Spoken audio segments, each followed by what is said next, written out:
So I decided to dive into Pokemon Imperium Emerald. I've heard this ROM hack was basically the next Radical Red, which means it's going to be absolute unadulterated pain. I actually started a file before the stream, but because I wanted to keep the VODs clean for the main channel, I decided to wipe the slate clean and restart completely from scratch. But before we can get into the oh so juicy content, I'd just like to ask you if you could subscribe and leave a like. We're new out here and we're trying to grow the channel. Anyway, without further ado, let's get into the video. So we start with naming our character. Well, I chose LSI because our channel name is LSI, and to be completely honest, I never even took this seriously in the first place. I was gonna play old FIFA videos and LARP as KSI due to the whole LARP tube thing, but I changed my mind and now YouTube's locked me out for 14 days. But hey, I'm black and I'm from the UK, so it should be fine. Anyway, I digress. We name our character, we go to speak to our mum, then go straight to May's house, talk to her a bit, and then we go to Birch's lab. There we can pick up our first Pokemon, which is gonna be Snivy. I've always been a Gen 5 fan, and to be fair, I haven't really showed much love to Snivy, always choosing Oshawott or Tepig. So today we're going to try something different. Since he's male, I officially dub him as Snipes. If it would have been female, we would have went with Snipette, but Snipes feels right for the male Snivy. Right out of the gate, my battle speed up bind is absolutely aggravating me. It literally doesn't work half the time when I'm pressing it, so I have to fix it a tiny bit. But that only takes a small amount of time. Finally, we get the speed up working and it makes the grind so much less annoying. Snipes has Overgrow, which boosts his grass moves by 50% when he drops under a third of health, which is going to be crucial later down in this video. We meet up May and I proceed to turn Torchic into barbecue chicken with Snipes. Snipes is an absolute menace. A few tackles is all we need to take May down and we knock her down a peg.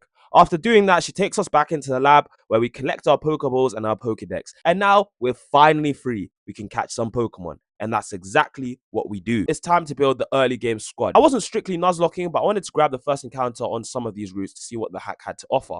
First up was Shinx, which I happily took. One quick Pokeball later, and she was added to the team. Since it was a female Shinx, I named her Yoruichi from Bleach. You know the vibes. Plus, her evolution Luxray apparently gets a mega evolution in this game, which is absolutely huge. Then for our next encounter, we go and pick up an Alolan Sandshrew. It's Ice and Steel, which is a clean typing, so I've caught her and I've named her Fortress because she will be an absolute wall and fortress for our team, hopefully. We then go into Petalburg City to see our dad, which is nice because we actually have a present father in this game. But once, he hasn't run away to get the milk. Unfortunately, our wholesome father-son time is interrupted by Wally, who needs help catching a Pokemon. I don't know how he doesn't know how to catch a Pokemon at his big age, yet has a Mega Stone already. But I guess that'll be solved later throughout this playthrough. We then go to collect the Old Rod from some shady fishermen and then head straight to Wally's house where we try and extort his parents for some items, but they have nothing for us. Absolutely useless. Since there's nothing for us in Petalburg City anymore, we head out of there onto the route to catch our next encounter. A little bit of fishing later, and Grippy the Krabby is added onto our team. With our new fish on the squad, we can't help but just go into Petalburg Forest. I mean, what's better than a nice picnic in the forest? But unfortunately, our little frolic gets interrupted by a Team Aqua grunt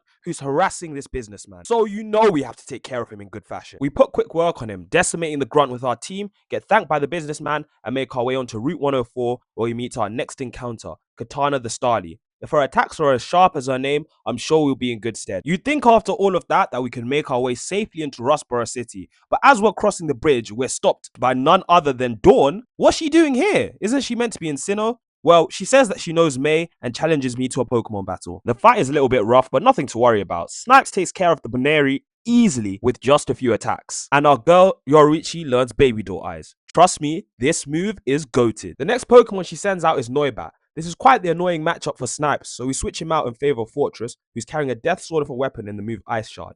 Dawn is smarter than she looks, however. Staring into impending doom, she switches it out for Piplup.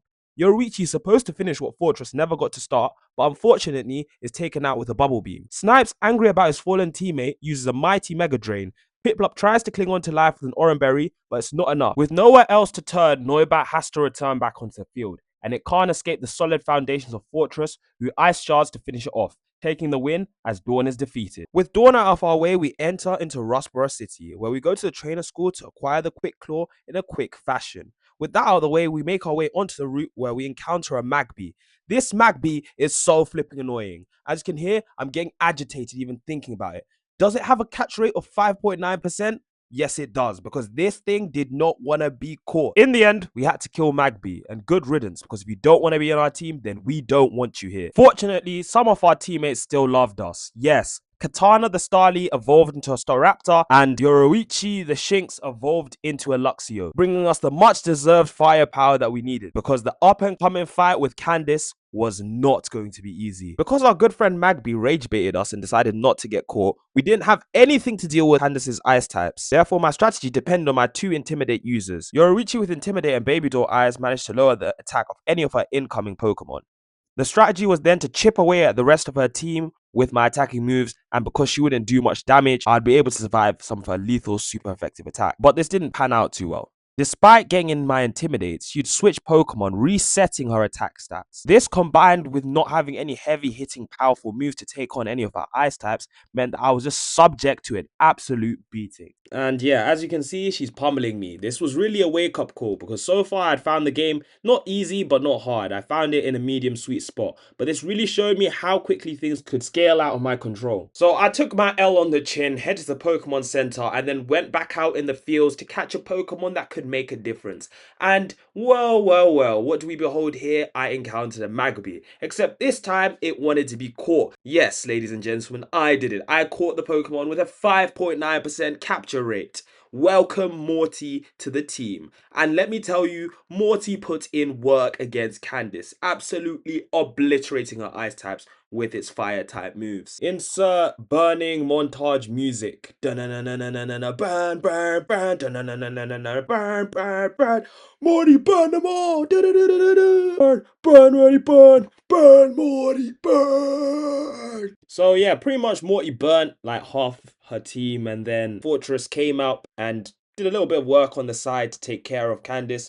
And with that, we had got all our preparation done. Now, we just entered into a tunnel to catch two encounters. The first one being an Aron and the second one being a Dwebble. We named them Maria and Slice accordingly. With everything up and ready, it was now time to challenge the gym. And rather than explain how I challenged the gym, I think it would just be better to show you a video of me challenging the gym myself. With our items equipped and me substituting Morty the Magmar with our Dwebble Slice, here is the video of us taking on the gym.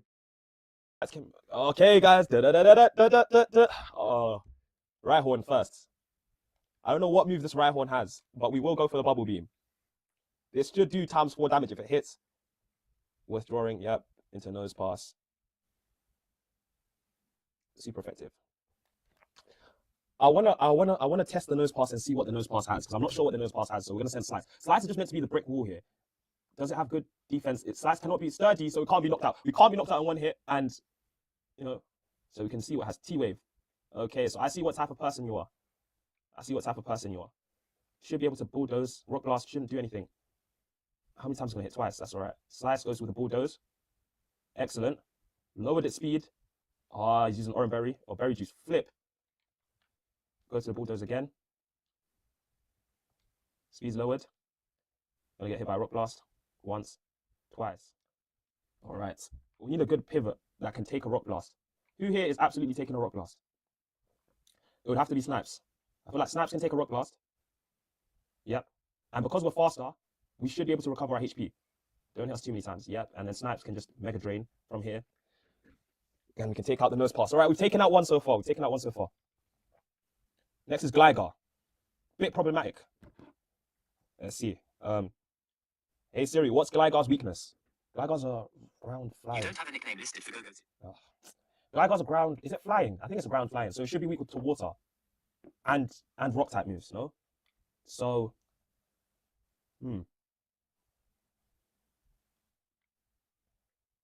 it's probably got acrobatics or something like that. So it's gonna use a flying type move. So we might as well go to Yoruichi. I feel like that's a smart decision. If you use a flying type move, we can get the Baby Doll Eyes and the Intimidate off. Wing attack, excellent. And then we get the Baby Doll Eyes as well to get double that down. Shuka Berry to take care. Shuka Berry to take care of the damage from there, and it weakens. But the speed's fallen, but that doesn't matter. Okay. David, can you check what weakness does Gligar have, please? Can you check what's weakness, what type weakness it has? Because I want to be sure. Let me even put it on my phone on the side. I need like another monitor so I can even do these little search ups. It's 4 times weak to ice. Oh, we switch into Fortress then, and we Ice Shard, no? 4 times to ice. Oh, wow. Wow, wow, wow. Um, we're gonna get hit with a flipping bulldoze here. So let's get the intimidate off first. Because he's gonna go for the bulldoze. We'll get the intimidate off with katana. Rock smash. That's not the worst. We got intimidate off, rock smash, and then we're gonna send in snipes. And we should be able to take a rock tomb. Are we faster? Our speed's fallen. Hopefully we're still faster than Rhyhorn. Double rock tomb. Sends me to the yellow, but Mega Drain. Rindo Berry. You don't have 2 of them though, do you? The Rindo Berry didn't even help anyway. Because our overgrow increased our attack by 50%. Okay, we've taken care of one problem. Gligar again. It's gonna go for things. So we're gonna do the exact same thing, except we won't have a Rindo Berry, a Shuka Berry. But we're gonna do the exact same strat. I'm gonna switch into Yoriichi. Get the Intimidate off as it goes for a wing. Yep, as it goes for a wings move like that. Then we're gonna Baby Doll Eyes just to make sure you do absolutely no damage when we switch into our thing. Do you survive? Nope, we don't survive. Yoriichi dies, but they've done what they need to do. We're gonna switch into Fortress, and we should outspeed Ice Shard kill. 4 times weak. Doesn't kill exactly. Yep, and we put a Shuka Berry on Fortress, and your attack is weakened 2 times. That's not gonna do anything to us. Our speed's lowered, but that's fine because all we need to do is Ice Shard you. Anyway, and Ice Shard has priority. Taking care of the Gligar. Nice. Now, we've got Wooper. I think Ice Shard should just even finish this Wooper. I don't think its stats are even that high. So, yeah, Orange Berry up, that's fine. Yep, set up Sandstorm. I'm pretty sure I'm immune to Sandstorm as well. Am I? Yeah, I should be. And then we just even Ice Shard, and we got our first gym badge, guys. First gym badge achieved. Nice and easy. And we can now use carts, get the TM Bulldoze. And yeah, level cap increased to 20. Excellent. So we're going to end our first stream here. It's been a good stream, decent amount of time. We've got our first gym badge. And with that, that's the end of the recap of our first stream. If you enjoyed this video and you made it through all the way, can you make sure to leave a like and subscribe? It'll be greatly appreciated. And until next time, LSI out.